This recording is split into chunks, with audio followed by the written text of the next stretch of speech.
एका दिवसात होत नाही, सातत्य लागतं त्याला. आपण कोणाकडे मागितलं का की मी बाबाजींचं मंदिर बांधतोय, कोणी द्या. माहीत पडलं फक्त की बाबाजींचं मंदिर असं असं बांधायचं, गणेश बाबासारखं मंदिर बांधायचं, ध्यान पुढची प्रजा करता. आता नुसतं मंदिरात लोकांना काय माहिती महाराज जनार्दन स्वामी, ज्या भागात माहित नाही त्या भागात केलं पाहिजे. याचा अर्थ समाधीचं महत्व कमी होत नाही, स्थानाचं बाबाजीने जे स्थान काढले त्याचं महत्व कमी होत नाही. हा थोडस दृष्टीमध्ये हे आलेलं आहे.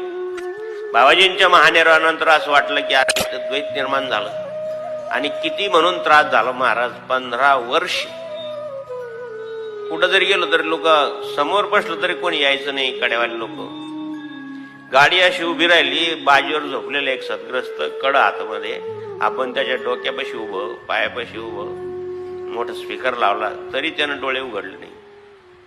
वाईट वाटलं. त्या जनार्दन स्वामींच्या परिवारातला आहे, कोणाचा शिष्य असो, पण असं झालं तर कसं व्हायचं.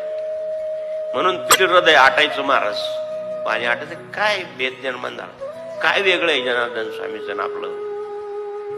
पण मी प्रार्थना करतो बाबाजी की धर्मजागो जनार्दनाचा, हे मी धर्मजागो निवृत्तीचं वाचलंय, तीच निवृत्तीनाथ तुम्ही आहात. सदाशिवाचा अवतार स्वामी निवृत्तीत आहात. आम्ही पण सांगतो की तुम्ही सदाशिवाचे अवतार आहात. आणि हे असं जर झालं तर कसं होईल. म्हणून जळायचं महाराज, अंतःकरण पिळून निघायचं. कारण मी पाहिलेले जनार्दन स्वामींना, 1 दिवस नाही, 2 दिवस नाही, 31 वर्ष त्यांच्या सानिध्यात काढले. आणि ही 25 वर्ष, म्हणजे याच्यातल्या अगोदरची काही वर्ष. म्हणून वाटत होतं की कसं होईल.